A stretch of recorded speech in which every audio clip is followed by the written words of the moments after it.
Eh bien, rebonjour. Mercredi 22 juillet, donc, la 17e étape, 161 km entre Digne-les-Bains et Pralou, dans les Alpes de Haute-Provence, dans ces magnifiques Alpes de Haute-Provence, donc, avec 4 cols dans la journée, plus l'arrivée en altitude, ici, à Pralou, dans la station de ski, à 1620 mètres d'altitude. Voilà.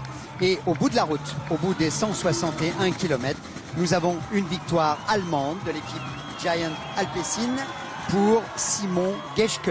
Voilà, sans doute la plus belle victoire de sa vie pour l'instant. Devant Andrew Talansky qui est arrivé à 32 secondes. Il est revenu sur lui parce que c'est vrai que ce baroudeur-là, qui n'est pas un vrai grand grimpeur, a résisté. Talansky revenait, mais ce n'a pas été suffisant, l'Américain Talansky. Qui a gagné, donc faut s'en souvenir, le Dauphiné l'année dernière. Il grimpait mieux, mais il n'a pas réussi à revenir. Le troisième, c'est Rigoberto Urán de l'équipe ETIX Quick-Step et Thibaut Pinot, le malheureux Thibaut Pinot de FDJ, qui est tombé dans la fameuse descente du col d'Alos. Lui, Thibaut, qui disait ce matin que c'était sans doute l'une des descentes les plus dangereuses de France. Ben voilà, la roue arrière a glissé, il est tombé alors qu'il revenait comme une fusée. Il revenait sur Geschke comme une fusée. Voilà la roue arrière qui part. Et puis ensuite donc, c'est vrai, des craintes sans doute. Lui qui n'était pas viscéralement un très grand descendeur, il a pris carrément des leçons de pilotage même en voiture pour améliorer ses trajectoires. Thibaut, il avait fait beaucoup de progrès. Mais là, il a été surpris. Par bonheur, il ne s'est pas blessé. Mais en même temps, c'est vrai aussi qu'il a perdu du temps et que sans doute le cœur aussi, les pulsations qui ont monté après une chute comme ça, c'est une évidence. Ça fait un coup de stress. Et donc Thibaut Pinot qui ne termine que 4e malheureusement de cette 17e étape. Il a dit, il y a des jours comme ça. Il l'a dit à Jean-René Godard il y a quelques secondes. Jean-René qu'on est content de retrouver. Voilà. Et qui ne termine donc que 4e. Le classement général ne change pas pour le maillot jaune. Il ne change pas pour la 2e place non plus. En revanche, étant donné que l'Américain TJ Van Garderen a abandonné pendant cette étape, on va y revenir tout à l'heure et vous reverrez les images à partir de 18h10 donc avec Rodolphe Godin, eh bien le classement général va changer. Alors le classement de l'étape donc, Thierry, je pense que vous êtes en direct encore avec moi. Thierry Adam, Je suis toujours là. Bien voilà, un commentaire avec votre expertise Thierry. Alors Thibaut Pinot, premier français, 4e. Il n'y a pas eu énormément de bouleversements au niveau du classement général, parce que c'est vraiment ce qui nous intéresse. Beaucoup de coureurs ont limité les dégâts, comme Romain Bardet notamment, qui a fait un bon final sur Pralou. Et au classement général, donc l'important c'est qu'il n'y a plus TJ Van Garderen qui a abandonné, donc Alejandro Valverde monte sur le podium.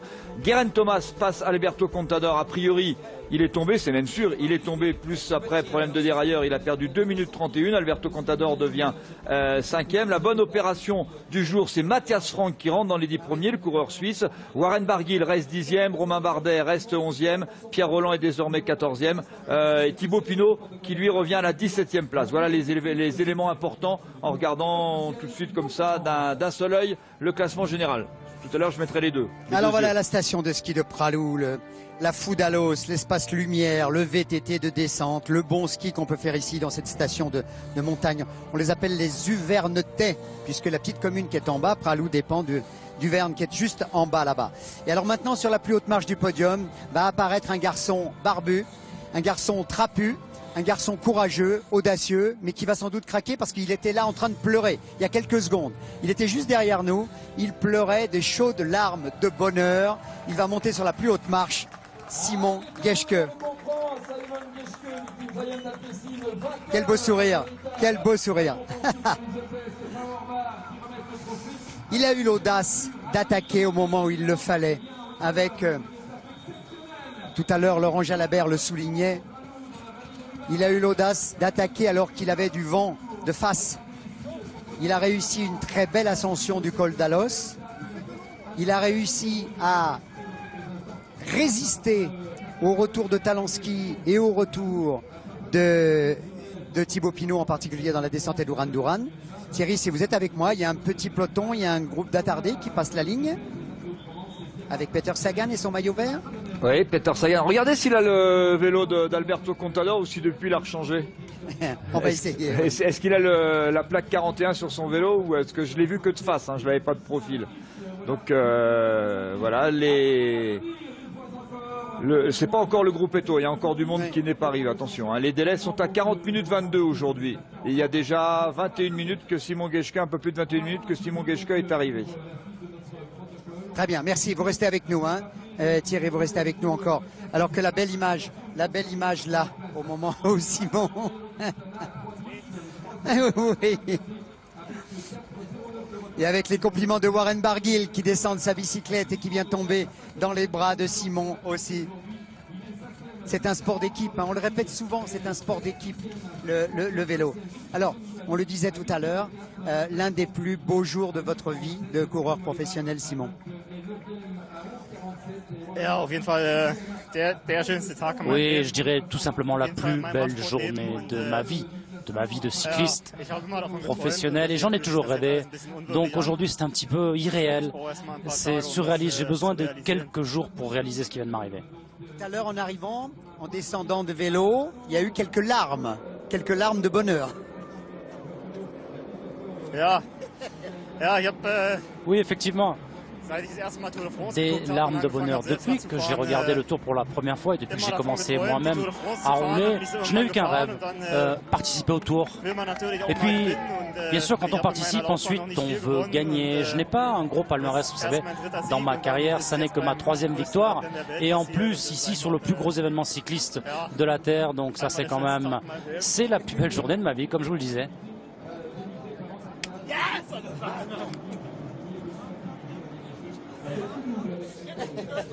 Voilà, c'est fait. C'est fait. Laurent, c'est beau et c'est magnifique. Oui, oui. C'est un grand moment. Ah, bien sûr, dans la carrière d'un coureur, c'est énorme. Simon, tu es parti à peu près à 50 km de l'arrivée, avec les 2 difficultés majeures de cette étape devant toi. À ce moment-là, à combien estimais-tu tes chances de réussite?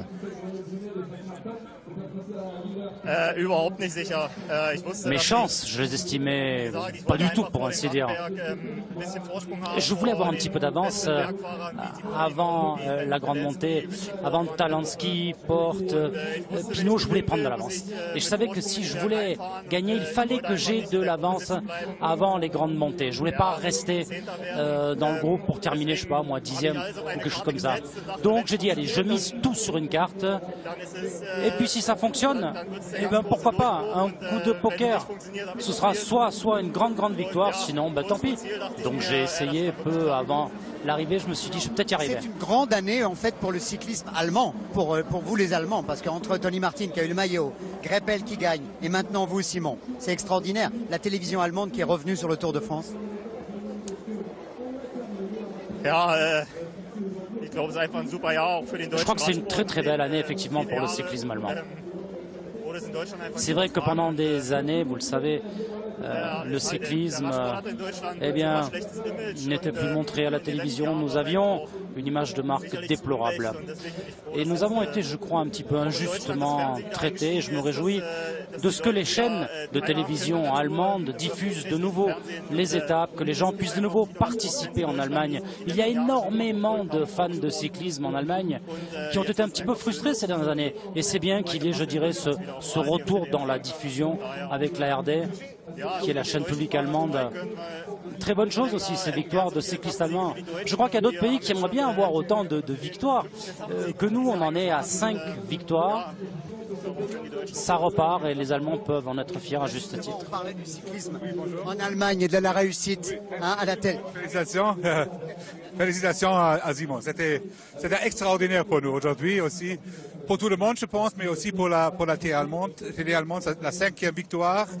Et peut-être un peu pas attendu aujourd'hui de Simon, mais il a fait un travail extraordinaire. Un petit mot sur lui que vous connaissez. Oui, en allemand ou en français? En français. Simon, alors, grande félicitations pour toi aujourd'hui, de toute notre équipe à la télé. On était avec toi dans les derniers kilomètres, mais je pense qu'on a vu à 2 kilomètres, il va le faire aujourd'hui et c'était vraiment grosse félicitations de nos part. Merci d'avoir été avec nous, Oli. Merci beaucoup. Présentateur principal de la télévision allemande. Merci. Danke sehr.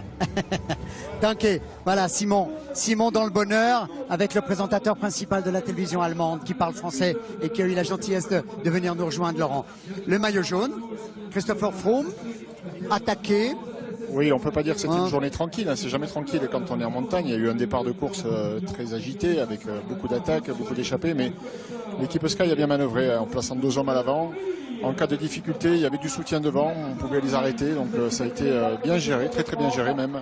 Et au final, même si Froome est arrivé seul, on a vu que les Movistar à 4 n'ont rien pu faire, hein. Ça a été une belle journée de passer pour ce maillot jaune. Le changement au classement général, donc c'est la disparition de TJ Van Garderen qui a abandonné malade aujourd'hui. Et donc ça permet en particulier à Valverde de passer maintenant à la troisième place du classement général. On a vu, oui, contrôle, hein, c'est ça. Hein. Mais vous savez, avec les écarts qui sont là, il faut défendre. Hein. C'est le rôle maintenant du leader du Tour. C'est normal. Et on est dans la dernière semaine. Il reste 4 jours pour arriver à Paris et il faut se défendre. Aux autres d'attaquer. Mais on se rend compte que si l'intention y est parfois, comme ici avec Quintana, ça manque d'efficacité. Probablement la fatigue qui s'est déjà installée partout et même chez les purs grimpeurs. Ou alors la pente n'était pas suffisamment dure pour lui. Mais il n'y a pas une grande différence entre les deux hommes. Hein. Voilà, Quintana a tenté, mais au final, je crois que la deuxième place, hein, c'est bien celle qu'il vaut en ce moment sur ce Tour de France. Et je ne suis pas certain qu'il ait les moyens de faire mieux. Oui, parce que ce sont des attaques quand même, il faut être honnête, qui à 500 mètres de l'arrivée ne correspondent pas vraiment à quelque chose. Normalement, si vraiment ils veulent contester l'hégémonie des Sky et de Froome en particulier, il faut qu'il attaque de plus loin. Oui, tout ça, c'est bien sûr dans l'idéal, dans la stratégie idéale, mais après il y a la pratique. Quand on est sur le terrain, on sait ce qu'il faudrait faire, mais il n'y a pas forcément les moyens d'y arriver. Donc voilà, je crois que chacun fait comme il peut. Hein. Alors le maillot à poids du meilleur grimpeur, Christopher Froome, le podium continue.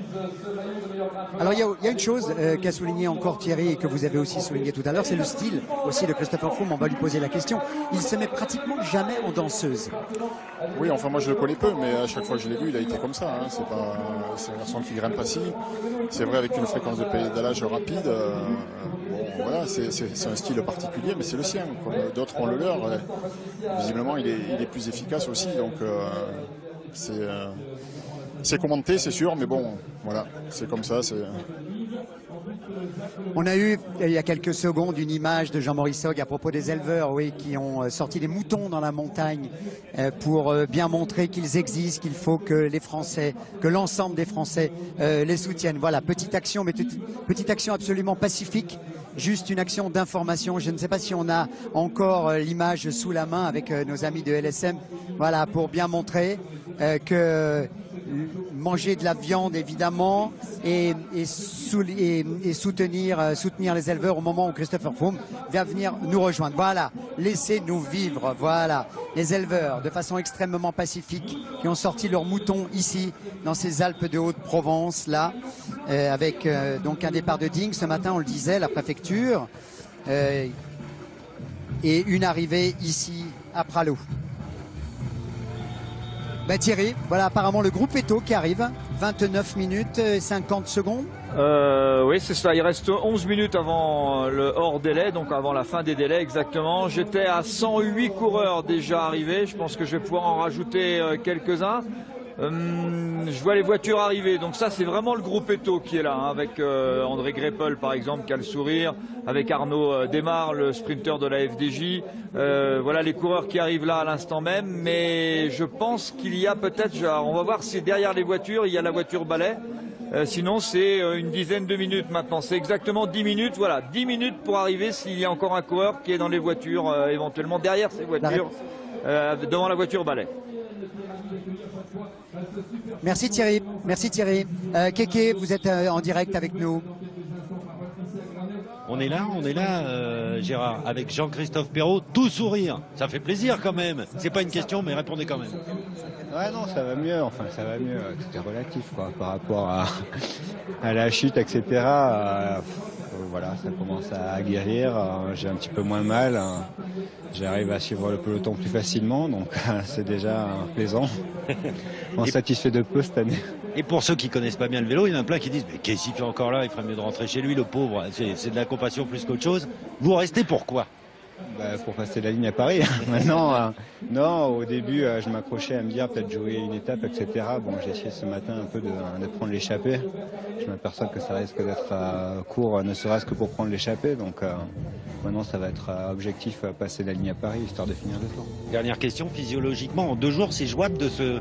Il reste 2 jours à faire très sérieux. C'est jouable de retrouver un niveau de forme cohérent? Non, je pense pas. Je vais jouer l'échappée de toute façon. Je vais quand même tenter ma chance, mais les sensations du jour, ça sera compliqué. Bravo, merci, je vous adore. Merci JC, merci Keke. Le maillot blanc sur les épaules de Nairo Quintana, le Colombien de l'équipe Movistar. Alors il a essayé d'attaquer. Pour l'instant, ça n'a pas payé encore, hein, c'est ce qu'on disait tout à l'heure. Oui, c'est vrai. Oui, c'est vrai, l'intention y était, mais ça manque d'efficacité. Alors on ne peut pas l'accabler, hein. C'est comme ça, tout simplement. Il faut reconnaître que le maillot jaune est très fort. Voilà, et Quintana n'est pas déméritant, mais il a affaire à un rival quand même qui n'est pas n'importe qui. Du coup, voilà, le terrain n'était peut-être pas assez pentu pour lui, ses cols pas assez longs. Nous verrons dans les jours qui viennent si la fatigue s'accumule et s'il peut arriver à au moins gagner une étape. Ce serait quand même, je pense, mérité pour lui. Nairo, comment vous vous sentez en ce moment? Quelle est votre forme, l'état de forme physique? Mais je me suis senti très bien après le jour de repos. Toute l'équipe a bien travaillé.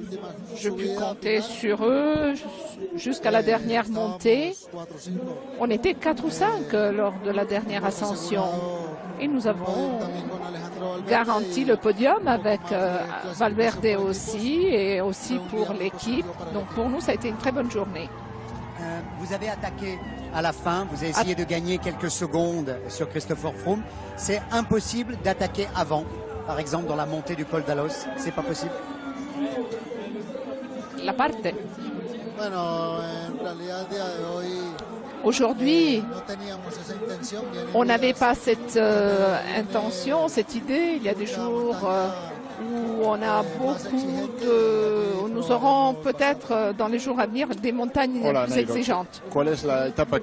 Nairo, quelle est l'étape que tu préfères parmi celles qui restent? Quelle est la journée, l'étape que tu préfères? Mais je pense que l'Alpe d'Huez, c'est vraiment l'étape que je préfère, qui est mieux adaptée. On monte, on descend. Ça va être une étape très importante. C'est très très dur la montée et c'est très long. Moi j'aime bien les ascensions très longues. Et aussi la pente s'adapte parfaitement à mes conditions. Merci d'avoir été avec nous. Voilà, pendant quelques secondes, parce que c'est vrai qu'à l'arrivée, donc juste après avoir endossé à chaque fois les maillots sur la cérémonie des podiums, les champions sont demandés par les télévisions internationales. Le maillot vert, Peter Sagan. Ça ne change pas. Il a été dans le groupe d'attaque. Oui, quelle santé, Sagan. Encore. C'est impressionnant. Oui. À l'attaque, de jour en jour, il nous épate. Hein. C'est vraiment un coureur très très fort. Après, bien sûr, c'est une étape de montagne, donc difficile de le voir à l'arrivée avec les premiers, mais très fort, ouais, très fort dans le début d'étape, très entreprenant. Maillot vert qui lui est maintenant, semble-t-il, destiné. Donc voilà, il fait le spectacle, il s'amuse. Et il a été finalement au bon endroit au bon moment, puisqu'il a prêté son vélo à Alberto Contador, victime d'une chute dans la descente du col d'Alos. Le maillot vert donc pour Peter Sagan, un des hommes forts de ce tour, même s'il n'a pas gagné, 5 fois deuxième, mais en même temps leader du classement à points. Jean-René Godard, qu'on est content de retrouver sur le tour. Jean-René, c'est à vous, avec Michael Chérel. Pour vous, une journée très difficile, très pénible. Ouais, tout à fait. C'est parti tambour battant. Tout le monde voulait être à l'avant. Vous savez que l'étape pouvait se jouer en échappée. Donc le scénario a été un peu perturbé au départ avec TJ Van Garderen qui était très vite, très rapidement en difficulté. Et du coup, ça a permis à quelques équipes de forcer le rythme pour essayer de jouer le podium et de prendre place. Donc voilà, donc la course a été ultra rapide et après on s'est extrait à un peu plus de 20 coureurs à l'avant, 20 hommes forts, donc c'était difficile de faire sa place. Voilà, c'est une échappée constituée essentiellement de grimpeurs, donc personnellement, bon, l'envie était là, mais les jambes pas exceptionnel et dans le col d'Aloche, j'ai marqué un peu le pas. C'est dommage, mais bon, voilà, j'ai envie de bien faire et j'espère retourner à l'avant d'ici peu. Merci et bonne chance pour les 3 jours qui restent dans les Alpes. Merci beaucoup. Et on se retrouve donc dans le coin arrière podium, donc avec Christopher Froome qui vient de nous rejoindre, qui a déjà répondu aux télévisions américaines, allemandes et qui vient maintenant de rejoindre. Chris, est-ce qu'on peut appeler ça une journée tranquille? C'était vraiment une journée fou aujourd'hui avec l'abandon de TJ Van Garderen. Il a fait une super course jusqu'à aujourd'hui et je crois qu'ils sont un peu malades aujourd'hui. Et la chute de Alberto Contador au final, sur le final 200. Vous avez vu la chute? J'ai pas vu, mais j'ai senti sur la radio. On a une petite surprise à côté. C'est Madame Froome. Vous parlez français? Do you speak French? Parce que Chris, très gentiment maintenant, is speaking French for us. Yeah, that's nice. That's very nice of you. Very nice of you. So, mais quand même, pas tranquille, mais quand même, vous laissez pas une seule seconde à Quintana. Hein? Il démarre, hop, tout de suite dans la roue. Oui, oui. Nairo Quintana, il est très fort. Il a essayé plusieurs fois. Mais oui, je vais essayer à suivre toujours. Michel, est-ce que vous avez did you fear for your husband? Est-ce que vous avez eu peur pour votre mari? Oui, on était très tendus sur cette étape. Mais bon, au Dauphiné, il avait déjà fait une reconnaissance et finalement c'est un bon résultat aujourd'hui. Ouais. Et depuis quelques jours, l'atmosphère autour de Chris n'était pas non plus très propice pour personne. C'est bon pour personne. Comment vous ressentez ça? L'année dernière, s'était cassé le poignet. Cette année, il est en jeune. Nous attendons un bébé à la fin de l'année. Donc, plein de raisons de se réjouir. Et de toute façon, il n'a rien à se reprocher. Rien à cacher. On peut dire merci à Laurent pour ça. Hein? Ouais. Alors, oui. Another question, yeah. Encore une question. Did you talk about the race? Est-ce que vous avez parlé de la course? Quand vous êtes ensemble, vous parlez de la course? Vous parlez de cyclisme? Oui, bien sûr qu'on en parle. Parce que je suis quand même tout ce qui se passe autour de lui, toutes ces choses qu'il ne voit pas forcément toujours lui. Donc je le tiens au courant, voilà. Non, bien sûr qu'on en parle souvent. Et c'est intéressant parce qu'elle suit ça à la télé et elle me montre les choses que moi je ne vois pas. Et ça, c'est très bien. Vous parliez de Laurent tout à l'heure. Il faut que les choses soient claires quand même. Parce que je ne sais pas ce qu'on vous a dit, Chris, about that. Okay? Il a simplement émis des questions. C'était des questions. OK? J'ai vu. Et ensuite, nous avons donné la parole, vous le savez, à Dave Braceford. Et ensuite, là, tout à l'heure, nous allons diffuser aussi votre réponse hier sur les chiffres, n'est-ce pas? Avec votre entraîneur aussi qui explique les choses. Et on va diffuser aussi une interview de Tony Galopin qui explique qu'il faut arrêter tout ça. Voilà. Et je pense, moi, que c'est la bonne solution. Ouais. Il y a beaucoup de coureurs qui ont donné le support dans les dernières journées. Et pour ça, je voudrais dire un grand merci à eux. Nous sommes le coureur de 2015. Nous sommes le coureur propre. Et aussi, une chose, dans le droit français et dans l'esprit français aussi, c'est ce qu'on appelle la présomption d'innocence. Absolument. À aucun moment, on a dit que vous étiez un tricheur. À aucun moment sur France Télévisions. Il faut que les choses soient claires. Merci beaucoup. Merci. C'est clair. Merci, Chris. Il y a des moments quand même où il faut mettre les choses au point. On peut poser les questions, on peut dire, on peut émettre des doutes de temps en temps. Mais c'est vrai que de temps en temps, il faut dire les choses. Donc alors, Nick Auger, c'est ça, Nick Auger? Nick Auger, allez en avant, oui. on descend de Pralou sous l'orage. Ça va tomber très fort là. Voilà, voilà. Et en direct. Et en direct avec Warren Barguil qui a la gentillesse de descendre avec nous. Warren, un homme heureux. Ouais, je suis toujours heureux, on va dire. Non, c'était C'était pas une mauvaise journée pour moi, je suis assez content et c'est surtout une bonne journée pour l'équipe et pour Simoni. Je suis super content pour lui et ce qu'il a fait c'est exceptionnel. Attention, il y a un camion qui monte. Warren, vous avez craqué un petit peu en haut du col d'Alos, c'est dommage parce que vous étiez avec le groupe maillot jaune. Ah, il a pas manqué beaucoup, vraiment pas beaucoup et Sanchez était un peu moins bien, il a pas réussi à me prendre des gros relais au sommet. Et ouais, on arrive au pied de la descente peut-être avec 20 secondes, on les voyait juste devant et c'est vraiment dommage. Toujours le sourire, vous disiez, content pour votre pote Simon Geschke, content aussi d'avoir été quand même pas mal aujourd'hui. Voilà, toujours avec le sourire. Voilà, c'est ça. Et là, avec beaucoup de prudence, parce qu'une descente comme ça, il y a beaucoup de gens, il y a des gens qui montent, des gens qui descendent, c'est toujours un petit peu dangereux. Ouais, c'est vraiment dangereux, il faut faire attention et il y a des gens qui traversent sans regarder parce qu'ils n'entendent pas de bruit, mais au final, on est là juste derrière en vélo, donc faut faire vraiment attention.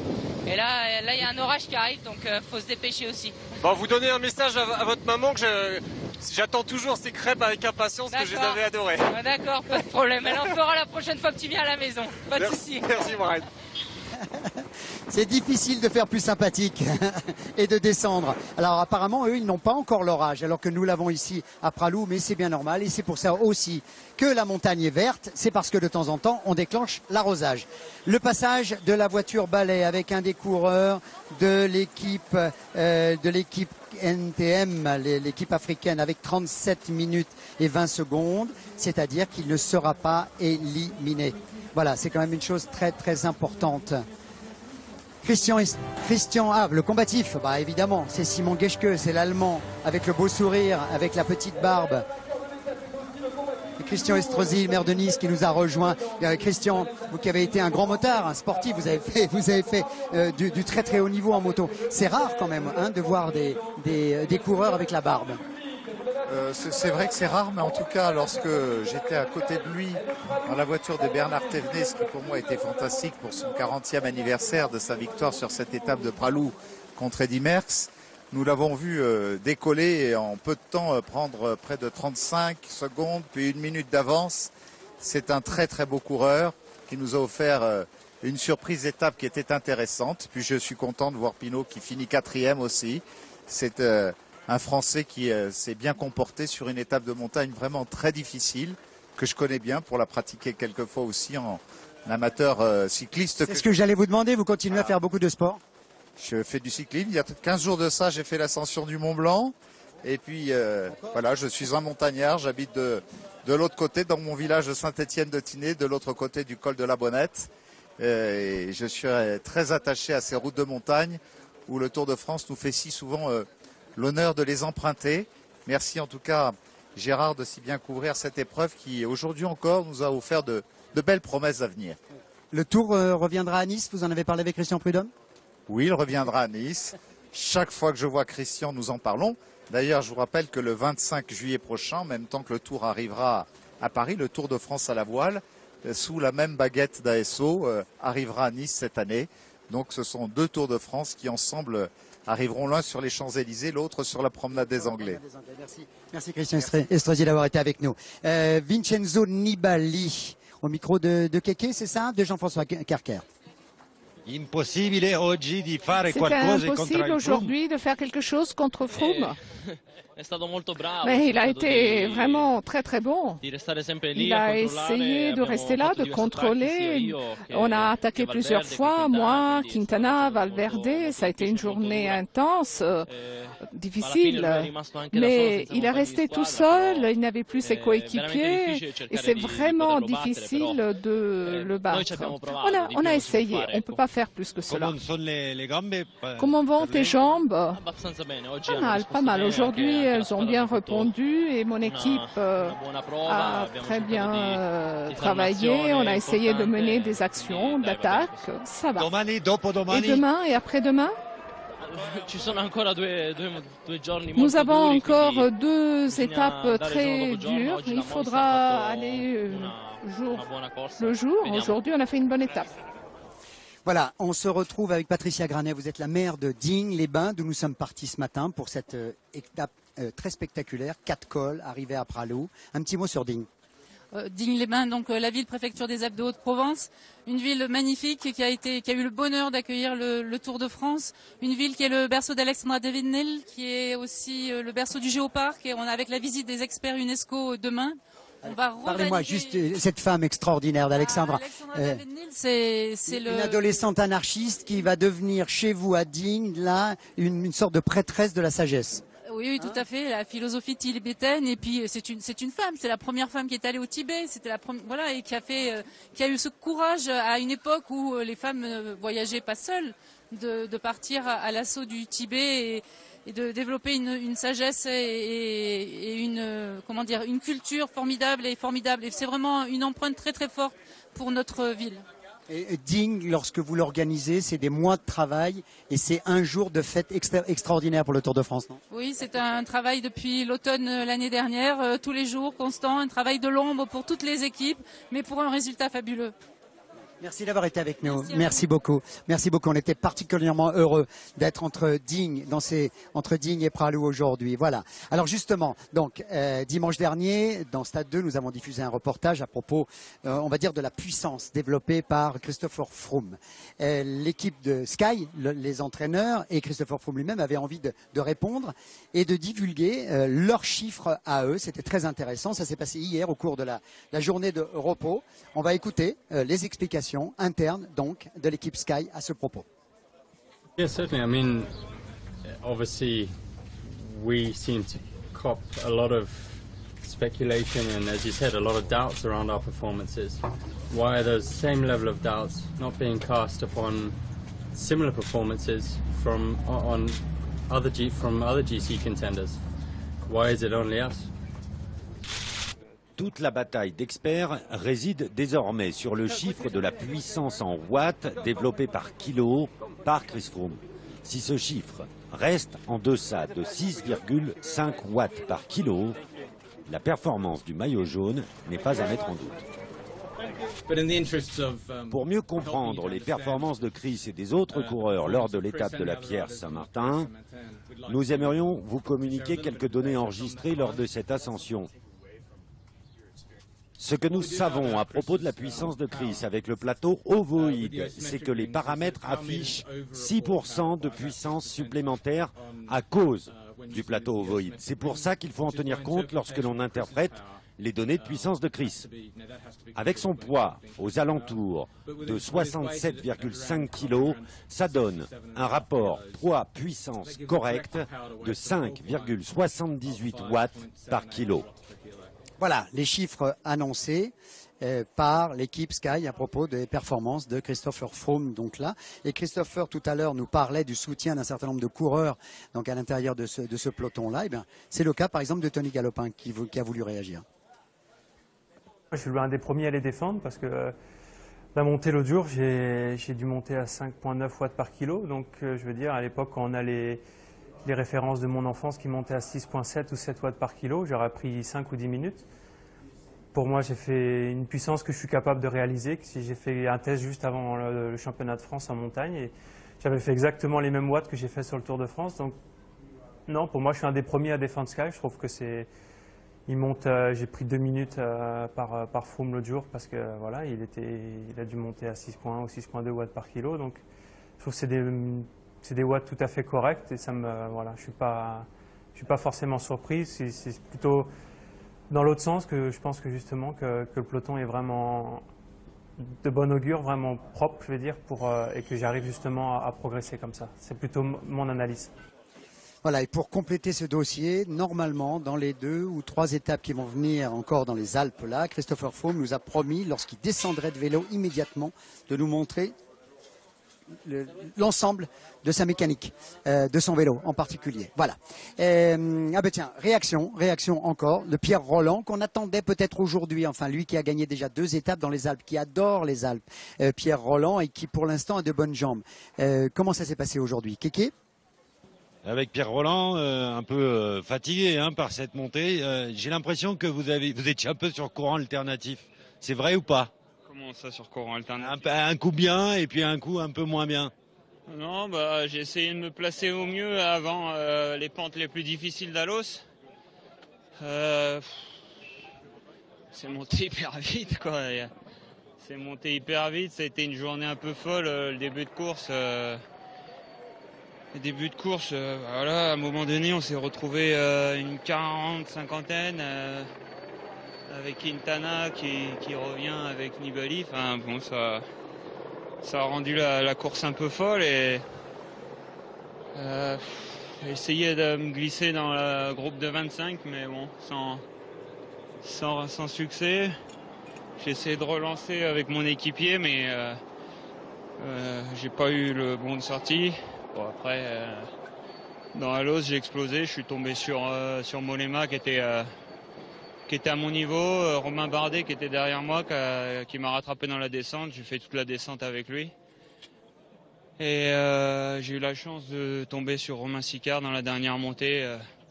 Voilà, jusqu'à 1,5 km, il m'a bien amené. Mais c'était une journée encore bien difficile et comme je le pressentais, les grands champions comme Nibali n'ont pas dit leur dernier mot. Quand vous dites ça monte hyper vite, développez-moi ça un peu. Vous êtes surpris par la cadence de ceux qui vous précèdent, c'est ça? Non, je vais pas dire... si, c'est un peu vicieux. Non, ils sont déchaînés, quoi. C'est ça que vous voulez dire? Non, il y a des forces collectives qui sont impressionnantes. Astana, Sky, Saxo, c'est vraiment des très grosses équipes avec des coureurs de renom qui sont des équipiers. Donc ça donne une qualité d'équipe assez impressionnante. Et quand un équipier a le niveau d'un leader et fait des tempos, forcément ça fait des dégâts assez impressionnants. Je ne sais pas combien il bascule à l'os, peut-être 5-6 coureurs et après on est 2 par 2, quoi. Après c'est la débandade. Allez, rendez-vous dans quelques minutes pour le grand résumé de Rodolphe Gaudin monté par Gérard Roy. En attendant, à votre tour avec Guillaume Papin, vous le savez, il cherche sur le bord de la route toujours des personnages originaux. Il en a trouvé avec Julien Ababsa pour les images et Christian Boisse pour le montage. Il s'agit cette fois de Michel qui est un guide de haute montagne et de Olivia qui elle est championne de paddle. Guillaume, c'est à vous. La petite princesse du paddle et le meilleur grimpeur de Pralou.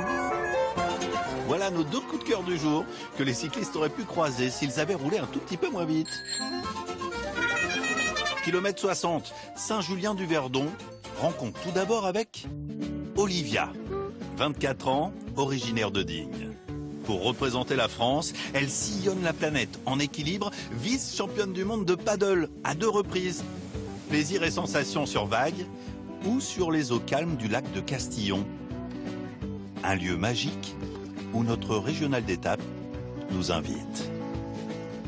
C'est vraiment l'alliance entre l'eau, les montagnes, la forêt, le ciel bleu qui est souvent bleu pendant l'année. Je pense que des endroits comme ça, c'est très rare. Pour des spectateurs du Tour, c'est juste un spot, comme on dit dans le jargon du SUP. Merveilleux. Ouais. Alors SUP, pour les non-initiés comme moi, ça s'écrit en 3 lettres, comme les initiales de Stand Up Paddle. Pagayer debout en anglais. 3 petites lettres, mais qui font une grosse différence.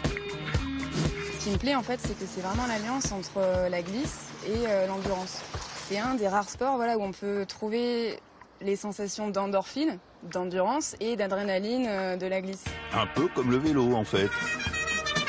Je pense qu'on peut dire que ce sont 2 sports qui ne sont pas traumatisants, où il n'y a pas de choc. Et ça, c'est vrai que c'est quand même un bel atout. Et comme Olivia a aussi été vice-championne du monde de triathlon à 20 ans, comparé avec le vélo, c'est plutôt fastoche. Ce sont 2 sports qui ont besoin d'équilibre. Comme en vélo, il faut en fait pédaler pour en fait prendre de la vitesse et voilà, tenir dessus. Et en fait, en SUP, on va venir se lever sur la planche et comme en vélo, directement ramer pour tenir en fait dessus. Mais c'est le contraire, vous c'est dans les bras. C'est quand même complètement le contraire, ouais. Moi je suis sur l'eau, eux ils sont sur la route. Mais il y a des petites choses qui se ressemblent quand même. Vous c'est dans les bras et eux c'est dans les jambes. Voilà. Ben, moi en fait c'est un petit peu dans les jambes aussi parce que là en fait il faut que je transmette la glisse dans les jambes. Il est l'heure de quitter notre vice-championne du monde et de prendre la direction de Pralou pour notre 2e coup de cœur. Michel, bientôt 60 ans, une figure dans la vallée de l'Ubaye. Maire du petit village de Saint-Pons, directeur d'un centre sportif, prof d'escalade mais aussi guide de haute montagne depuis 32 ans. On pose les mains, on se relève doucement. Vous voyez, ça tient avec les pieds. On coiffe les prises. Michel et on continue. Est infatigable. La retraite, un mot qui ne fait pas partie de son vocabulaire. Je ne me vois pas arrêter. J'ai toujours été très actif. J'ai même découvert sur le tard que, en étant à l'école, j'étais hyper actif, mais pathologique, hein, au sens vraiment. Donc, je ne tiens pas en place. Et ben, le fait d'être dehors, le fait de me dépenser physiquement, de faire découvrir, parce qu'il y a aussi ce côté qui est sympa, c'est d'amener des gens, de leur faire découvrir des activités, la nature. Il y a tout juste 40 ans, Michel arrive dans la vallée pour intégrer les chasseurs alpins. Et sa première permission de soldat, lors de l'été 75, il n'est pas prêt d'oublier. Comme le Tour de France arrivé à Pralou, on a décidé de monter voir l'arrivée du Tour de France à Pralou. 1975, l'année où un cannibale se fait manger tout cru par un petit Français. Une fin de Pralou qui prive Eddy Merckx d'un 6e Tour de France. La faute à Bernard Thévenet. À Pralou, tout le monde attend l'arrivée des coureurs et avec les postes à l'oreille, on ne sait pas qui est devant, mais tout le monde pense que Merckx va arriver le premier. Non, c'est pas possible quand même. On a perdu Merckx alors. Quel curieux jeu, quelle curieuse tactique dans tout cela. Merckx alors. D'un coup, on voit arriver Bernard Thévenet, debout sur les pédales. Il passe la ligne d'arrivée à bloc. Ça a été une ovation importante. Et puis la grosse surprise. Toujours pas de Merckx, le voilà. Merckx qui a présumé aujourd'hui de ses forces et top épuisé sur la ligne. Une ovation aussi malgré tout. Avec un peu des sifflets malgré tout quand Merckx est arrivé, parce que bon, c'était le cannibale, il était à terre, c'est beaucoup plus facile hein, d'aller frapper quelqu'un à terre. Donc là, il y a eu quelques comportements pas très sportifs.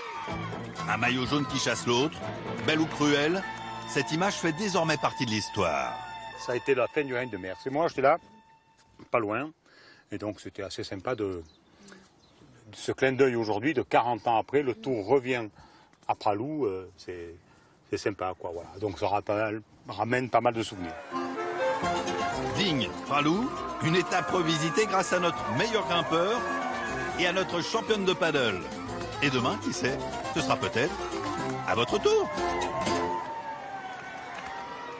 Et oui, ce sera peut-être à votre tour, comme dit Guillaume. Alors Pralou est entré dans l'histoire du sport grâce à cet homme qui nous a rejoint ici, juste à côté de nous.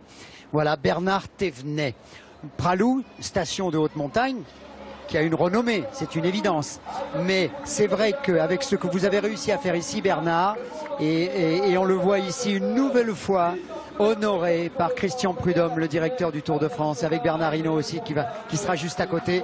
On vous a remis encore un nouveau maillot jaune, ce maillot jaune que vous avez endossé en 1975, parce que c'est vrai que, en fait, c'est l'année des anniversaires. 30 ans pour la dernière victoire pour un Français, Bernard Hinault. Il a 60 ans aussi, et 40 ans pour vous, pour votre belle victoire sur les Champs-Élysées avec Valéry Giscard d'Estaing qui vous remet le maillot. Hein. Première arrivée sur les champs, mais surtout Eric Fotorino, Pralou. Pralou, alors d'abord, vous me faites un très grand cadeau, hein, Gérard. J'ai le héros de mes 15 ans à côté de moi et c'est très émouvant pour moi de commenter ces images parce que Pralou, c'est une leçon de sport, c'est une leçon de vie. Bernard attaque 6 fois dans le col de champ. À chaque fois, Merckx revient et il est démoralisé. Dans la descente, il crève. Merckx va prendre du champ dans le col d'Alos et nous, téléspectateurs, on se dit bon ben c'est fini pour Thévenet. Et puis à un moment donné, il se passe quelque chose comme de la magie, comme un scénario incroyable, c'est qu'on perd l'image. C'est-à-dire que la voiture de Gimondi est allée dans le ravin, donc toutes les caméras sont là et quand elle revient, on a perdu Merckx, on voit Bernard Thévenet, on sait mais qui est en tête? Et on sait, on le saura, il y a un magnifique papier aujourd'hui dans l'équipe de Philippe Brunel, superbe, et qui dit que finalement, on voit Bernard est passé devant et il va gagner. Donc cette leçon de vie, c'est de dire tout est perdu, j'ai attaqué, j'ai ragé, tout est perdu, il est en colère après lui, et puis il se dit il faut que je fasse Alos à fond, et puis il va faire Alos à fond. On va le revivre maintenant avec les commentaires de notre maître Robert Chapat. Sur les 100 derniers mètres, n'hésite même pas à prendre ses virages à la corde, là où ils sont les plus pendus. Et nous-mêmes, du podium de l'Eurovision maintenant, debout, nous voyons déboucher Bernard Thévenet, plus que 20 mètres pour lui, fini au sprint. Top compte à rebours est commencé. 5 secondes déjà qu'il a franchi la ligne d'arrivée. Pas de Felice Gimondi. À Bernard Thévenet, complètement épuisé, mais vainqueur. Magnifique champion. Qu'est-ce qui a bien pu se passer pour Merckx? Ça paraît invraisemblable. La super défaillance de Merckx, l'une des plus retentissantes de sa carrière. Et on va attendre Van Impe. 30 secondes d'avance maintenant pour Thévenet au classement général. Oh, que le temps parle pour lui, jamais l'expression n'a été aussi valable. Quatrième, Van Impe à 1 minute 41 secondes. Toujours pas de Merckx, le voilà. Et qui se bat jusqu'au bout. Admirable, merveilleux champion. Merckx qui a présumé aujourd'hui de ses forces et top épuisé sur la ligne. 57 secondes de retard au classement général sur Bernard Thévenet. Oh là là. Oh, laissez-le respirer. Laissez-le parce que je crois que l'endroit est mal choisi. Bernard Thévenet sur le podium maintenant va recevoir donc le maillot jaune. Voilà, le maillot jaune. Alors, coup double, hein, Bernard, ce jour-là, coup double. Il y a toute une histoire, en fait, parce que Merckx a attaqué dans le col d'Alos. Il est parti, c'est ça? Oui, comme l'a dit Eric tout à l'heure, j'ai crevé dans la descente du col des Champs. Heureusement que j'ai eu le soutien de Raymond Delille qui m'a ramené au pied du col d'Alos, mais j'étais un peu entamé dans le col d'Alos. J'ai pas pu attaquer Eddy Merckx, et lui savait très bien que je risquais de l'attaquer, justement. Parce qu'à Tel Aviv, j'étais pas capable de l'attaquer. Ici, c'est son attaque, là. Il m'a attaqué à 700 mètres du sommet. Et moi, j'ai senti que j'allais avoir la fringale. J'étais obligé de m'alimenter. J'ai perdu beaucoup de temps dans la descente. J'étais vraiment énervé. J'étais en rage d'avoir perdu ce temps-là. Donc, j'ai commencé la montée de Pralou. Il restait 7 km, mais c'est comme s'il restait 1 kilomètre, hein. J'ai monté le grand plateau au début. J'étais vraiment déchaîné. J'ai sorti, Zoutmelk et Van Impe de la roue. Après, j'ai rattrapé Eddy. Et là, je n'ai pas gagné d'étape. Je voulais absolument gagner cette étape. Et là, j'ai fait un gros effort aussi pour lâcher Gimondi parce que Felice, c'était un accrocheur. Oui, parce que Gimondi était là aussi. Oui. Et Gimondi était devant. Et quand je suis arrivé, je ne sais pas si on va le voir, mais je me suis écroulé sur le vélo. Je suis au moins 30 minutes après l'arrivée que j'avais pris le maillot jaune parce que je ne pensais pas du tout prendre le maillot jaune à l'époque. C'était impensable de reprendre 1 minute à Merckx en moins de 2 km. Et on se souvient donc de cette date, Eric, où un Français, alors Cocorico bien évidemment, croque le cannibale. Oui, et puis alors en plus, je pense que Bernard a eu face à lui un adversaire très digne, formidable, qui s'est battu jusqu'au bout. Il avait 2 jours avant reçu un coup de poing dans le foie avec un hématome et jamais il ne s'est plaint. Et je crois que ça a encore rehaussé la victoire de Bernard d'avoir quelqu'un qui s'est battu jusqu'au bout, jusqu'à Paris. De toute façon, ce qui a rehaussé ma victoire, c'est parce que j'ai gagné devant Merckx. Hein. Oui. C'est sûr que si j'avais gagné devant Van Impe ou Zoutmelk, la résonance n'aurait pas été la même. Je serais peut-être pas là aujourd'hui. Hein. Et sur votre palmarès, il y a 2 Tours de France. Chapeau et merci. Merci d'avoir été avec nous, Bernard, parce que je sais qu'aujourd'hui, dans cette grande fête des 40 ans, vous êtes ultra sollicité. Merci beaucoup. Merci, à bientôt. Pierrick Fédrigo, au micro de Jean-René Godard. Réaction. Gérard, effectivement, je suis juste au-delà de la ligne d'arrivée en compagnie de Pierrick Fédrigo qui vient d'en terminer après une journée, Pierrick, on peut le dire, particulièrement harassante. Bah ouais, surtout après une journée de repos, c'est jamais trop évident de trouver des sensations, mais bon, on s'est accroché, on a fini dans les délais, c'est le principal aujourd'hui. Alors vous êtes content, vous êtes sur le tour, de nouveau sur le tour, dans cette équipe Bretagne Séché Environnement, c'est quand même une belle aventure de copains. Bah ouais, on partage beaucoup de choses, de la souffrance, mais aussi beaucoup d'amitié. Donc voilà, c'est une belle aventure et je suis très très content de l'équipe. Et même le staff, les mécanos, tout ça, ils font un très très bon travail et c'est plaisant d'être sur le tour. Alors il reste 3 jours dans les Alpes avant d'arriver à l'Alpe d'Huez. Ah là là. Ouais, c'est pas les plus faciles les 3 semaines, c'est sûr, mais voilà, on va essayer de s'accrocher au maximum pour essayer de voir le bout de la Tour Eiffel en haut de l'Alpe d'Huez, quoi, tout simplement.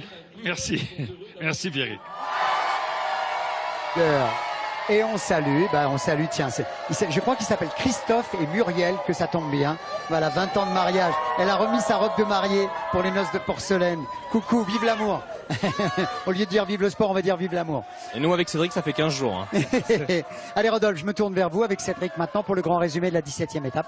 On a vu des belles choses. C'est vrai qu'on reste, Cédric, sur Thibaut Pinot. Il avait certainement les meilleures jambes et ce n'est pas forcément celui qui a les meilleures jambes qui gagne. C'est parfois le plus audacieux.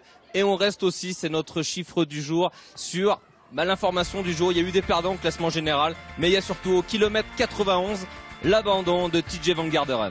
Oui, abandon, déception, on le voit, hein, le coureur qui est en pleurs ici. Alors c'est vrai que c'est décevant pour lui, mais c'est vrai qu'il nous a habitués à avoir souvent des journées sans sur des courses de 3 semaines.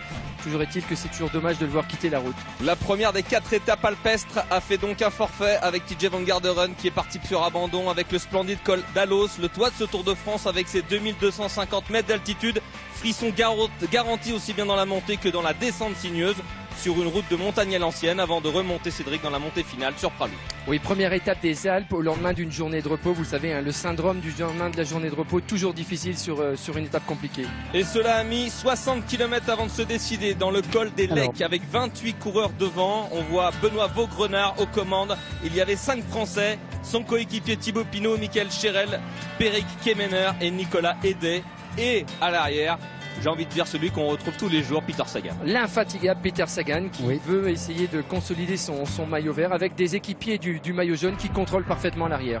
Et à l'arrière, un homme en souffrance, malade, des problèmes visiblement gastriques. TJ Van Garderen est distancé. Alors à ce moment-là, on ne parle pas encore d'abandon, mais on est très inquiet pour lui, surtout avec ce qui arrive à derrière. Oui, j'ai immédiatement compris que la journée allait être compliquée pour TJ Van Garderen. Hein, c'est vrai, hein, on ne sait pas vraiment ce qu'il a eu, mais sur le Tour de France, on ne peut pas connaître une journée difficile au risque de devoir quitter la course. Il est revenu au courage une première fois dans le peloton, distancé dès que la pente était un peu trop forte. Il est revenu et puis là, il y a eu des attaques à l'avant du groupe maillot jaune avec Michael Rogers qui part et dans sa roue Alberto Contador. On se dit, on peut espérer alors que c'est peut-être le jour de l'Espagnol qui a gagné le Giro et qui veut faire quelque chose sur ce Tour de France. Oui, déception dans les Pyrénées pour Alberto Contador et c'est vrai qu'il met à profit cette première étape des Alpes. On le voit ici avec Valverde essayer de tenter quelque chose. C'est surtout Valverde qui contrôle parce qu'évidemment Christopher Froome lui est leader, mais derrière Valverde lui joue une place aussi au général et le calvaire qui continue pour le 3e qui visait un podium à Paris, TJ Van Garderen. Regardez, c'est une image cruelle à l'arrêt. Son directeur sportif l'attend. C'est fini. Oui, rien à faire hein, sur une étape difficile comme celle d'aujourd'hui. Quand on n'a pas de jambes, quand on joue une place au général, je pense qu'on a rapidement compris que c'était terminé pour Van Garderen. C'est une image qui parle d'elle-même. Il est triste, c'est une cruelle fin pour l'Américain. Lui qui avait fini 5e du dernier Tour de France s'en va dans le col de la Col Saint-Michel. Oui, et journée difficile aussi pour Tony Galopin, on le voit ici, hein, il avait déjà connu quelques difficultés il y a 2 jours. Bon, il va falloir peut-être se remettre en route la machine. Toujours est-il que Tony a aussi connu une journée compliquée. Difficile journée pour Tony Galopin et le peloton qui laisse couler Cédric, on le sait. C'est dans cette échappée à 28 que l'on va retrouver le vainqueur du jour et le plus audacieux, en tout cas dans les premiers lacets du col d'Alos, c'est l'Allemand Simon Geschke. C'est lui qui aura été le premier à mettre une banderie avec un vent plutôt défavorable. On a derrière Kreuzweig qui essaie de tenter, mais c'est vrai que Simon Geschke a rapidement pris 40-50 secondes sur une ascension du col d'Alos. Dans cette ascension du col d'Alos, il va rapidement avoir 1 minute 54 sur un homme qui nous fait alors une très forte impression. Il est français, il a fini 3e du dernier Tour de France. Thibaut Pinot, regardez-le, il a l'air très à l'aise, il prend les virages à l'intérieur. À ce moment-là, on se dit que c'est possible, il peut revenir sur Geschke, gagner le maximum de temps avant la descente. C'était clairement l'homme le plus fort dans ce groupe que je suis. Regardez sa fréquence de pédalage, l'aisance qu'il dégage sur le vélo. On se dit qu'il a peut-être une possibilité de gagner l'étape d'aujourd'hui. Il fallait aller chercher l'homme de tête. Le pur grimpeur de la FDJ s'exprime enfin. On se dit sur les Alpes, on va retrouver le grand Thibaut Pinot. Regardez, il est bien, il a la bouche ouverte, mais il ne recherche pas plus d'air que ça. Il part seul à la chasse à Simon Geschke. Regardez la différence un petit peu de pédalage. À droite Thibaut Pinot, à gauche Simon Geschke. Il est bien Thibaut Pinot. Ça va beaucoup mieux dans les Alpes pour Thibaut Pinot alors que Geschke bascule quand même le col d'Alos en première position.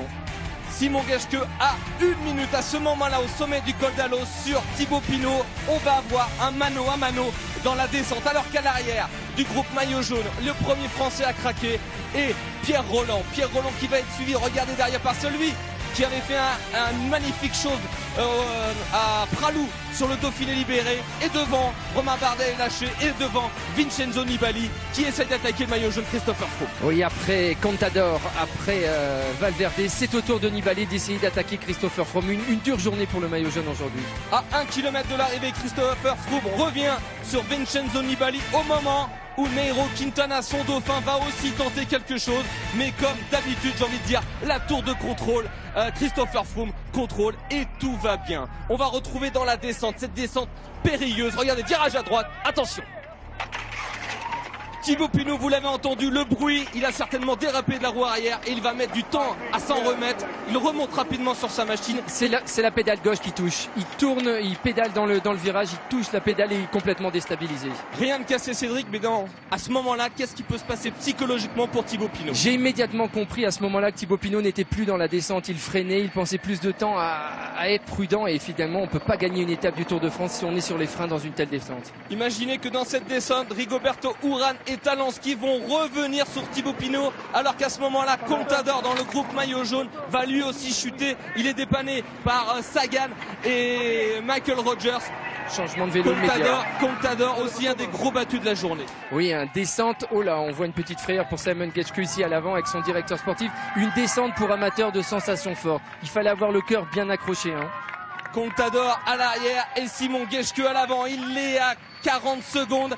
Andrew Talanski, lui qui a gagné le critérium du Dauphiné libéré, fait une belle remontée. Mais à ce moment-là, la montée sur Pralou, c'est 6 km et c'était pas possible de revenir. Même si on voit que Thibaut Pinot, lui, revient sur tous ceux qu'il avait repris dans la descente. Il est fort Thibaut Pinot, mais c'était trop court, il ne pourra pas revenir. Oui, bel effort de Thibaut Pinot sur cette dernière ascension. Une dernière ascension pas très difficile et surtout un vent favorable qui favorisait la progression de tous les coureurs.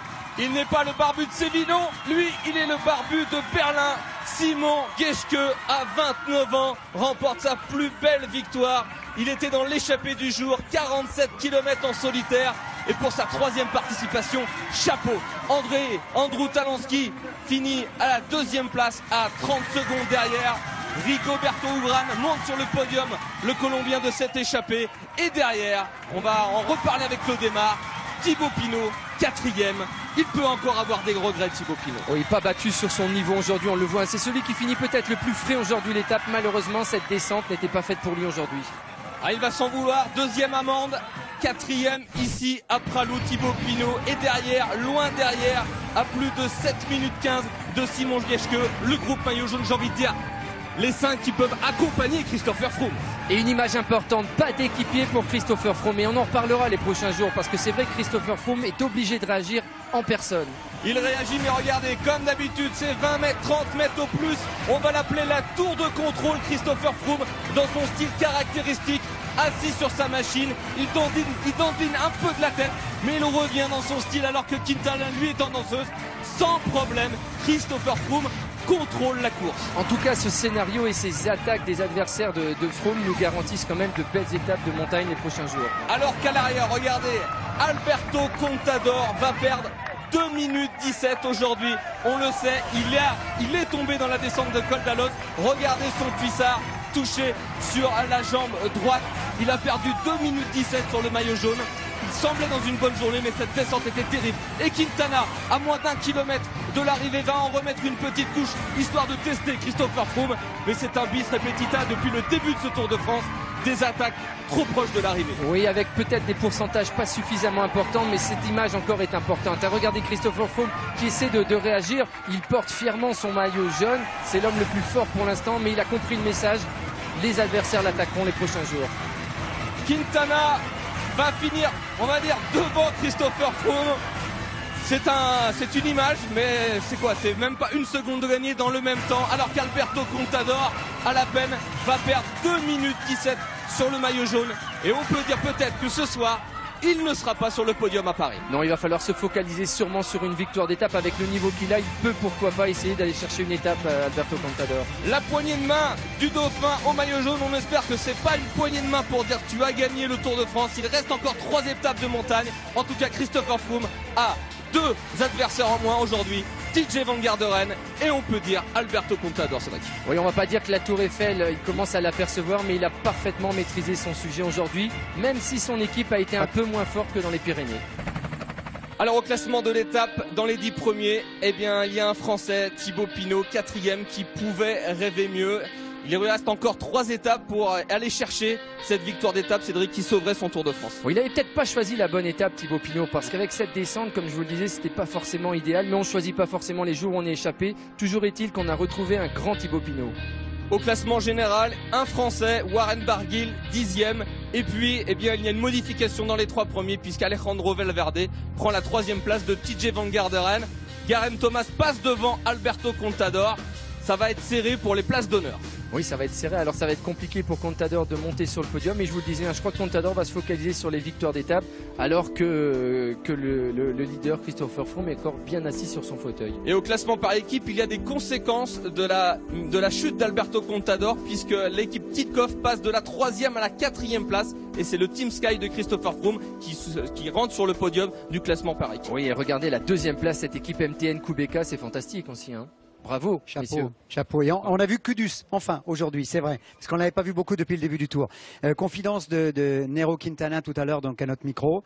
J'attends la Toussuire. Il va attaquer sur les routes de la Toussuire. Il l'a vraiment coché sur son carnet. Il faudra attendre. C'est mieux qu'il le fasse avant d'arriver sur les champs. Hein. C'est sûr qu'il parte de le plus loin possible. Mais le problème, quand vous êtes au classement général et que vous visez un podium, vous avez peur de partir de loin parce que vous pouvez. Évidemment. On se rappelle de Thomas Voeckler qui avait le maillot jaune et qui a raté le podium pour ça. Messieurs, merci. Une image encore parmi les abandons de la journée. On a eu Jérôme Coppel, on a eu Nathan Haas de la Cannondale, on a eu Sam Bennett et on a eu Michal Kwiatkowski, le champion du monde, malade aussi. L'équipe Ethics Quick-Step, voilà, qui a perdu son champion du monde, le Polonais, avec une image donc de Mathias Barrois qui sur la moto tous les jours donc parcourt le Tour et a pu saisir cet instant dramatique toujours pour un coureur d'abandonner, c'est toujours, hein Cédric? Oui, parce qu'on comprend que la tête veut y aller mais les jambes malheureusement ne peuvent plus et ça c'est terrible. Regardez là, il est vraiment avec Bramatic, il essaie de lui donner les mots justes, c'est pas facile dans ces cas-là. Michal Kwiatkowski, le Polonais champion du monde. La FDJ, le carnet de route, Claude. Oui, avec la grosse déception, on l'a vu avec Rodolphe et Cédric pour Thibaut Pinot. Il pensait qu'il allait remporter. Marc Magnon nous disait hier, voilà, il nous reste 4 jours, 4 étapes pour sauver notre tour, faire quelque chose, c'est l'objectif maintenant, remporter une étape. Et Thibaut, ce matin, il était souriant, décontracté. Regardez, au départ, il était hier à l'hôtel, hein, mais ce matin également, toujours souriant, toujours disponible pour ses supporters autour du bus de la FDJ. Et comme on dit, il fait le boulot, il signe des autographes, il est là. Ça fait plaisir, surtout dans un moment difficile, donc ça c'est sûr que c'est des choses qui font du bien. Ouais. C'est pas gênant avant une course? Non, c'est pas gênant, voilà, on prend ça... Surtout quand c'est des jeunes, ça fait plaisir. Moi j'étais comme eux à leur âge et ça faut pas oublier. Ouais. Oui, il n'a pas oublié non plus que c'est un pur grimpeur. Hein. Cédric vous l'a dit tout à l'heure, il a retrouvé ses jambes et il a un vélo nouveau. Ce vélo blanc a été préparé par ses mécanos. Nono nous disait que Thibaut lui avait dit pourquoi un vélo nouveau? Moi, si j'ai les jambes sur n'importe quel vélo, je peux faire quelque chose. Et aujourd'hui, en tout cas, il avait les jambes, il a lâché tous ses compagnons. Il passe 1 minute au sommet du col d'Alos derrière l'Allemand Getschke qui est parti un petit peu avec lui, un peu avant lui. Puis ensuite, voilà, on connaît la suite, hein, la chute. Voilà, il chute dans la descente. Dommage, il repart, mais c'est raté. Ouais, j'y croyais parce que voilà, j'avais fait le plus dur. C'est comme ça, cette année ça veut pas, je retenterai demain. Je vais tenter demain, jusqu'à samedi je vais tenter. J'ai des bonnes jambes, voilà. Je vais pas avoir de regrets à Paris, donc là je donne le maximum, mais pour l'instant voilà, ça marche pas, mais ça va. J'espère que ça va marcher d'ici la fin de la semaine. Voilà, il remonte à la 17e place au classement général. Il a pris à noter quand même 5 minutes 39 au meilleur. Bon, alors c'est pas la même course, effectivement, mais ça veut dire qu'il a les jambes, il sera encore là. Alors le carnet de route, vous en parliez Gérard. Hier, nous étions à l'hôtel de la FDJ et c'est Marc Madiot qui a rédigé ce carnet de route. Il revient sur les 2 premières semaines de son équipe. Pas forcément terrible. Il nous parle également de Thibaut Pinot et il nous parle de l'avenir. C'est un montage de Sébastien Sega. C'est le carnet de route.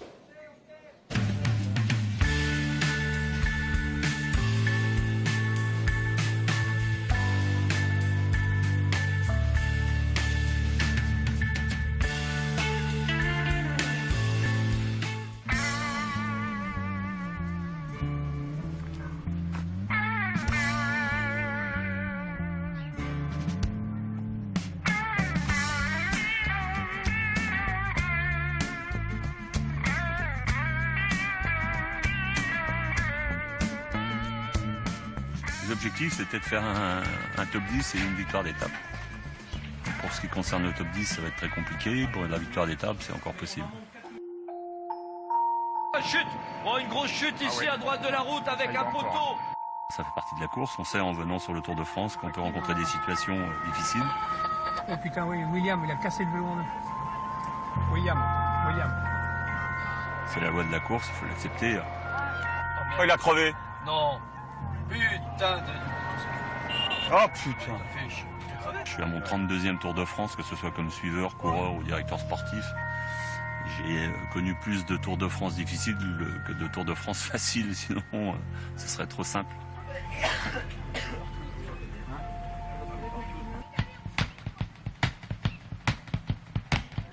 Vincenzo Nibali qui en termine avec Steve Morabito pour la FDJ. On a été de nouveau acteurs dans un autre registre. Et ça a resserré les liens, ça a remis tout le monde dans le sens de la marche. Quand il y a des situations délicates ou difficiles, on doit être là. Ouais. Un petit courant d'air là. Ouais. Passer un maillot, passer un imperméable, guider un coureur vers un abri, se changer, ça me paraît la moindre des choses. Porte-toi bien. Porte-toi bien les mecs. Bon, Steve, on se rappelle, allez. C'était un point d'appui important et intéressant pour nous, notamment en montagne, donc il nous manque cruellement, c'est une évidence. C'est la deuxième fois en un même Tour de France que je vais à l'hôpital chercher un coureur, ou visiter un coureur. C'est toujours un peu particulier, un peu délicat, c'est le genre d'endroit où on n'aime pas aller quand on est directeur sportif.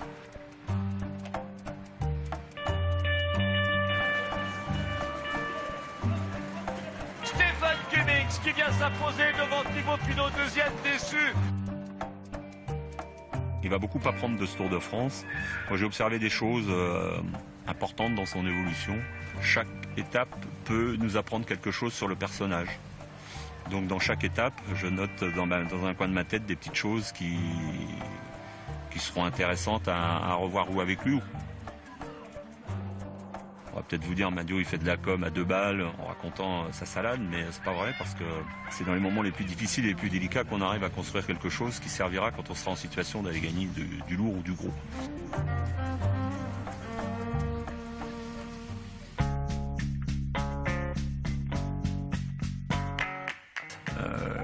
L'objectif, c'est nous d'être en capacité de se renforcer, de se structurer, d'améliorer. On travaille déjà sur l'an prochain, apporter des gens capables d'apporter de la sécurité et de la sérénité en tant qu'équipier.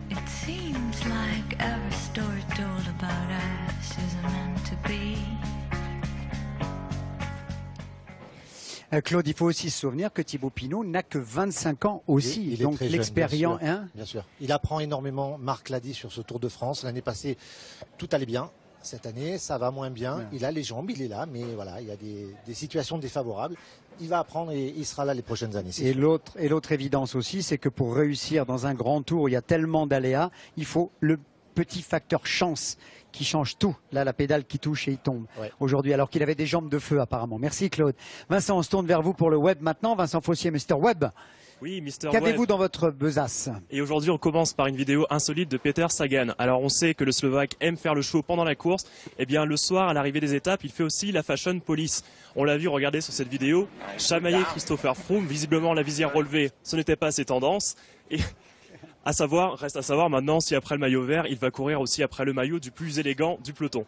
En tout cas, hier, c'était la dernière étape de repos sur le peloton et tous les coureurs avaient besoin de récupération, notamment Jérémy Roy. On a vu en train de se reposer avec son dossard directement sur le front. Au moins c'est pratique, comme ça il est sûr de ne pas le perdre. Alors il y en a 2 autres qui se sont bien reposés, c'est André Greipel. Pour lui forcément les Alpes c'est plus tranquille, il faut viser le gros péto. Mais il faut qu'il pense à se réveiller dimanche sur les Champs-Élysées quand même. La musculature du gorille de Rostock. Très costaud Les aussi. mollets, très costaud. Et il y a également le chat noir qui poursuit Jean-Christophe Perrault depuis le début de ce Tour de France. Alors, on l'a vu chuter lourdement, il n'a pas également de bonnes jambes. Reste à savoir maintenant si avec ce chat noir qui est assoupi, tout va mieux se passer pour lui. Hier, il y a également la Tinkoff Saxo qui a profité de la journée pour apporter son soutien à Ivan Basso. On le sait, il a quitté le Tour, il va mieux, il a envoyé des signaux rassurant. Et donc ils ont fait cette photo de groupe avec le maillot jaune où on peut lire Forza Ivan. Forza Ivan. Il a promis à ses coéquipiers et collègues d'être présents à Paris en tout cas pour faire la fête. Comme quoi, ça va quand même mieux de son côté. Enfin, on termine par une vidéo. Vous savez que notre opération Je commente le Tour sur Twitter. Et à l'arrivée lundi, il y a Stéphane qui était complètement déchaîné pour la victoire de Plaza Molina. On vous laisse regarder ça. Une Plaza Molina qui s'approche de la ligne d'arrivée, qui remonte son col parce qu'il va avoir froid, mais il faut être apprêté pour la victoire. Et il se s'impose comme un gros bébé qui a gagné. Il lève les bras et c'est fini. Bravo, Ruben Plaza Molina, espagnol de la team Lampre. Et ce soir, ça va être paella, tacos et compagnie. Mais non, pas tacos, c'est pas espagnol. Et bref, Peter Sagan en deuxième place, toujours et encore. C'est la parole à Gérard Ross pour le Vélo Club. Bonsoir à toi, Gérard. Et merci à Stéphane pour la transition toute faite. Merci C'est beaucoup. super sympa ça. Allez, vous en l'envoyez, hein, vous le faites. Juste avant de passer à Thierry, je répète l'histoire de la prudence, de l'opération sécurité routière, tous responsables qu'on a lancée en Bretagne. Voilà, déjà quand je suis automobiliste, je double, je m'écarte au moins d'1,50 m et d'1 m en ville. Et puis de l'autre côté, on pense que vous les cyclistes aussi, nous les cyclistes, nous respectons les règles, n'est-ce pas, les feux rouges, les stops, etc. Voilà, et il y a même, si vous voulez ce maillot, une adresse, la route se partage. .gmail.com. Mettez des casques. Et mettez des Il y en a casques. plein qui montent. Hein. Aujourd'hui, j'en ai vu à Pralou, ils sont montés sans casque. Guérin Thomas, Bah, sans casque, ça lui a sans doute sauvé, sur le tour, hein. sauvé la vie et sauvé sa tête. Thierry, demain, la 18e, et peut-être un petit mot sur l'étape du jour. Sur aujourd'hui ? Oui. Ouais, je pense que le plus fort c'était Thibaut Pinot. C'est pas le plus fort qui a gagné parce qu'il est tombé. Voilà, c'est oui, il faut. Je suis d'accord avec vous. Il faut un petit peu de chance pour un Tour de France pour être sur le podium. Aujourd'hui, c'était indiscutable. C'est de regarder le coup de pédale qu'il avait. Il est aérien, c'est un grimpeur. Il était très fort. Voilà, aujourd'hui, il lui a manqué le petit quelque chose parce que bon, là, il fait pas. On peut pas lui reprocher grand chose. Hein, il fait pas une grosse faute. Voilà, il y a un moment, hop, je pédale et je touche et je m'en vais. Et après, ça bloque, c'est sûr. Bon, voilà, tant mieux. Moi, je suis content que Simon Geschke ait gagné. C'est un coureur sympa et qui était tellement ému d'avoir gagné sur le Tour de France. C'est vrai que quand je regardais son palmarès, j'en trouvais pas d'autres. Il m'a confirmé qu'il y en avait bien que deux. Et je les ai pas retenus. Hein. Donc, pour lui, voilà, ça fait partie des grandes histoires du Tour. On retiendra la chute, la victoire d'un barbu, Simon Geschke. Et l'abandon de Van Garderen. Voilà, c'est ça. Ouais, l'abandon. Qui avait été bien dans le Dauphiné et qui est malade. C'est toujours compliqué. Hein. Le lendemain, la première étape qui suit le jour de repos, pour certains, c'est compliqué. Il y a quand même eu beaucoup d'abandons aujourd'hui, beaucoup de malades aussi. Hein. Je trouve que on a vu Michel Katowski, ça a été compliqué de repartir pour certains. Van Garderen, voilà, c'est dommage parce que c'est d'abord un garçon très attachant, qui parle pas beaucoup mais qui est très attachant. Et c'est quelqu'un qui pouvait brouiller un petit peu les cartes dans les Alpes. J'ai peur que malheureusement le mano à mano, la fin du Tour, les Alpes se résument quand même à un mano à mano entre Christopher Froome et Nairo Quintana. Je pense qu'ils sont quand même un ton au-dessus de tout le monde, de Nibali, d'Alberto Contador, même si Alberto est tombé. Je sais pas trop bien comment il est tombé. J'ai pas eu d'explication. On n'a pas vu non plus. Non. Personne l'a vu, même Froome ne l'a pas vu. Il l'a entendu juste à la radio.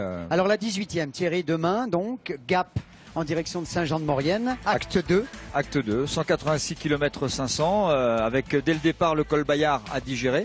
Ce sera pas simple, hein. On peut avoir des surprises, non, mais des coureurs en difficulté dès le début, ça pourrait faire une étape un petit peu longue. Après, on a des rampes, des côtes, des cols, et puis après, ça va se jouer pour les 10 premiers au classement général à 50 km de l'arrivée. On peut imaginer qu'Alberto Contador va tenter. Moi, je crois pas seulement à la victoire d'étape, je pense qu'il vise un podium. La victoire, non, finale sur le Tour de France, mais va tenter de revenir sur le podium parce qu'aujourd'hui, c'est vraiment une chute qu'il a écartée. Et je le trouvais plutôt bien quand même dans son accélération. Aujourd'hui, il a les jambes aussi. Après, c'est le long glandon. Parce que c'est quand même 21 km 700. Malheureusement, c'est à 40 km de l'arrivée où on aura du spectacle avec les lacets de Montvernier. Ça, je vous le recommande. Les lacets de Montvernier, c'est pas très très difficile, mais c'est enfin pas très difficile. Après 175 km, c'est pas simple quand même. Des fois, on emploie des termes qui correspondent pas. C'est une grande beauté. Mais c'est magnifique. Alors, vu d'hélicoptère, c'est magnifique. Puis bon, si le glandon a déjà fait des différences, là, ça sera plus compliqué. C'est une belle étape. C'est acte 2 dans les Alpes. Belle étape. Vous connaissez Lucien ? Non, c'est un gars de bord de route extraordinaire qui est là, qui connaît la course par cœur. Enfin bref, c'est un personnage absolument, il fallait le mettre en valeur.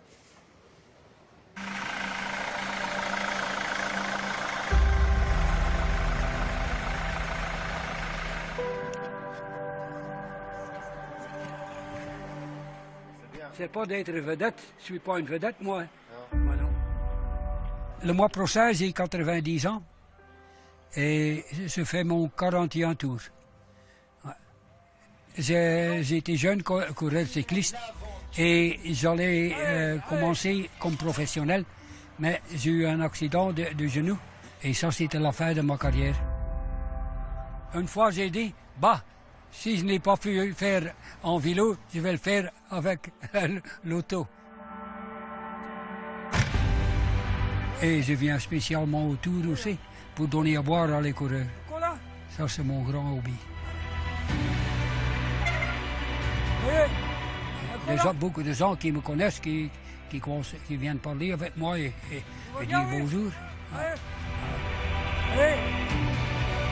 Et la reconnaissance des coureurs qui disent bonjour quand ils me voient. Merci. Cadel Evans, hein, il m'a donné son maillot de champion du monde. Il l'avait gardé presque un an pour pouvoir me donner. Ouais. Je ne sais pas dire à qui j'ai donné, hein, parce que je regarde la main. Parce que si je regarde le visage, je rate, je dois regarder la main pour donner qu'il reçoit bien la boisson. Attends, ici. À mon âge, je ne suis plus si habile qu'avant, mais là, ça va encore. Hein. Ja, je suis heureux comme ça, et ça compte dans la vie. Hein. Comme heet mijn hond wel. Une fois qu'on a cette microbe-là, c'est une maladie qui n'est pas guérissable. Je vais tenir encore, peut-être encore quelques années le coup. On va essayer quand même. On n'abandonne pas encore. Non. L'amour pour la course est trop fort. Ah oui. Si c'est pas mignon ça. Lucien, voilà. Le Tour de France des braves gens. Les rendez-vous. Marie-Christelle Maury ce soir. Donc avec Fabien Cardoen pour le montage, c'est le film du Tour, juste après Tout le sport d'Henri Sagnier ce soir sur France 3. Demain, Laurent Louillat, bien sûr, 12h55 sur France 3 aussi. Ensuite, on lance le grand direct avec les amis Thierry Adam, Laurent Jalabert, Nicolas Gay, Cédric Vasseur, Eric Fotorino, et on se retrouve le soir après avec Jean-René Godard, entre autres, pour les interviews. Voilà, merci de votre ultra fidélité depuis le début, parce que c'est vrai que le maillot jaune ne change pas d'épaule, mais vous continuez à regarder ce Tour de France de façon formidable, et on en est ravis. Belle soirée à tous, vive le sport.